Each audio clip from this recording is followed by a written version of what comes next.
Good morning everybody, Matt here on the planet, and today we're talking about the training log for the month of August.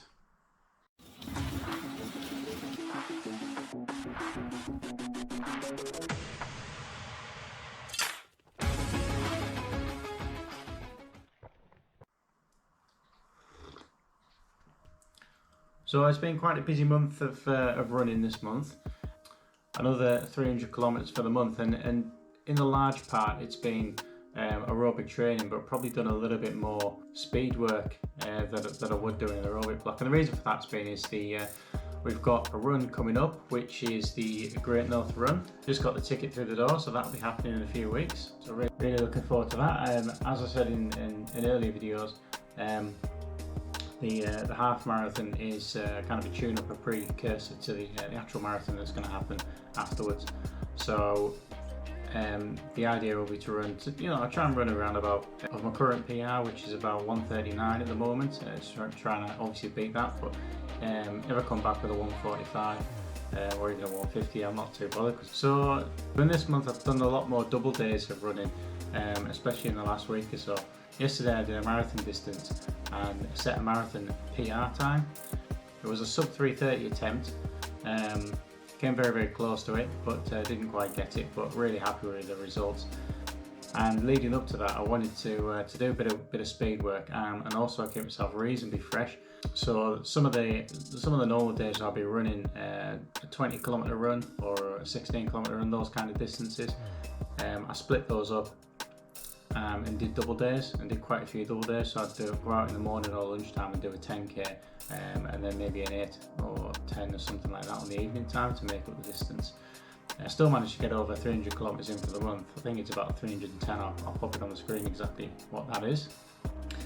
But that meant that for the month as well, probably rather than running around about 18 to 20 runs, I was running more like about 25, 26 runs for the month. I'll also pop that on the screen exactly how many runs we did. Looking at the month, we probably had what I would put down as a good 6 speed sessions for the month, which I wouldn't normally do that in an aerobic month. You probably only have 1 or 2, possibly 3 in that kind of a month. As we lead into September, or into September now really, we are going to start doing a bit more speed work. So hopefully I'm going to get down to the track. Let's do a little bit of track work. I'm not really going to taper for the Great North Run, just because I'll be tapering for the marathon, which comes after the month. Obviously, with a couple of races coming up, the goal is to try and also reduce the resting heart rate by you can reduce your resting heart rate by about 5, 6, 7 beats per minute just by what you're eating. So that means less of stuff like this and chocolate. And more stuff like that, healthy spinach, healthy greens and things like that. One of the other things I wanted to do as well is to get my sub 3:30 marathon done without really looking at losing any weight. But now we'll come very close to that. I'll probably start losing a little bit of weight ahead of the marathon. Not a lot, like just a little bit to get it down. But what I really wanted to do was to be able to get a 3-hour 30m marathon in with my current weight.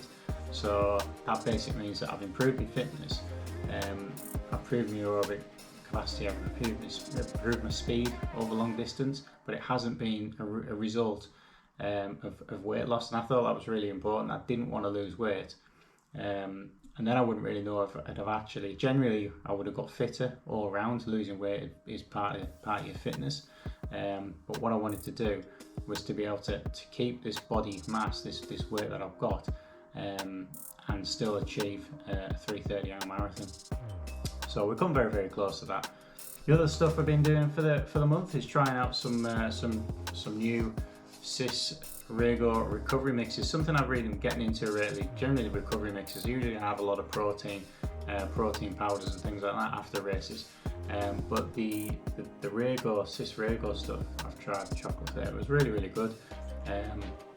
And just trying to get some of the stuff, and these are the kind of things that you want to be getting into your body straight after runs. Some of these ones I think 30 minutes, and then there's a Unibed stuff, which probably for me has probably got the edge on what I prefer. I like both of them, but I mean I always prefer to get the vanilla flavours, which the Unived one is. That one tasted a bit powdery, apart from yesterday. It was the third time I used the Unived one, and it wasn't powdery, that it was like kind of sitting on your throat when you're trying to drink it, like you're trying to drink raw flour. So it was really quite good. The only thing I could put my finger on, that the water was much warmer because the sun was out yesterday, and the water bottle was sat in the car for a while. So it maybe works better when you're using warmer water rather than cold water. The Cis chocolate one it's actually probably a nicer tasting shake. I do really want to try it in the vanilla flavour, but it seems to be no vanilla in the world in any flavours at the moment. But I really find that difficult to. I don't know if people put them in blenders, but I just put them in a bottle shaker, and it does stay a little bit lumpy after even shaking the bottle for about a minute. So I can't manage to get all the lumps out of it. But having said that, it gets into the body really well, and really helps a lot. And I think after yesterday was probably, you could say, run my fastest marathon PR, and then I had a recovery mix after that. And when I've done really long fast runs in the past, I probably get a little bit of muscle ache, probably like a couple hours after, and sometimes it can be not heavy problem, but just gently a problem with mobility, moving around. You feel the stiffness in your legs as you'd expect. But taking a recovery mix, not just the Unived, any type of recovery mix, seems to be that it gives you some instant relief as well. I think there's a lot of things like the vitamins in there, the potassium, the magnesium, all that kind of stuff getting back into your body that you've depleted from the run does help a lot. And now I'm one day on after I've done the hard marathon effort. And the recovery mix are helping you get back to it. I'm not going out for a run today, but if I wanted to, I think I could. I definitely could. Just an easy recovery run if I felt like it, but I'll be perfectly fine. So all the credit to the recovery mixes. The other thing I've been trying out for this month as well was a few gels. So yesterday we ran with the Huma gels. And obviously I did manage to do well in the run, but it feels like with it being a natural product, it feels only like it's a half a gel or 2/3 of a gel of what you're normally used to, like with the Morton stuff. And the Unived gels are obviously, they're quite big packs, so there's quite a lot in those. I was also trying out the goo gels as well, and they were really good. So the Huma ones, I think, are generally, they're good, but they kind of taste like too healthy, and they're not fantastic for performance running, but they're good. They're probably more natural, probably better to your body. They're gluten free, as it says on there, good for vegans. And the goo gels tasted like stuff that you put on cakes. So basically just cake toppings, very nice. But I still don't think they perform as well as the other ones. I have tried the Cis ones before, and they're quite good, but I haven't really put them to a test. The Lucozade ones I've tried, and I think they're very good, although they may be a bit too citrusy and too sharp towards the end of a run. So for me, I think the best gels that I'll be using at the moment anyway, until to find something different, would be the Morton gels. And also for the month, we also try to get out and do a bit of running at great locations. I mean, the weather yesterday was fantastic. Down on the Newcastle quayside. And if you haven't seen that video on my sub 3:30 marathon attempt, or so I should say sub 3:30 marathon attempt 2, probably go and have a look at that. Nice run along the riverside. We also went up to Glasgow and did a run at Whiteley Wind Farm, which is a fantastic, great place to run. We didn't really explore all of it and get to the forest areas. But the weather was terrible, so it just rained from start to finish. But we had a good run out on that.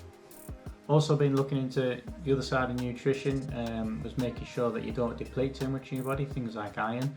And something else I'm going to get into a little bit more, just try and have a look at those. So we did an iron test to check where I have the iron deficiency, which at the moment I don't, which is good. And it's just something that can affect, as I said in that video, 17% of endurance runners can end up having a problem with iron deficiency, and some develop anemia from that. So it's just something you gotta be careful of. So it was good to look into that.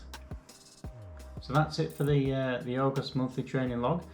Thanks for watching, and we'll see you next time.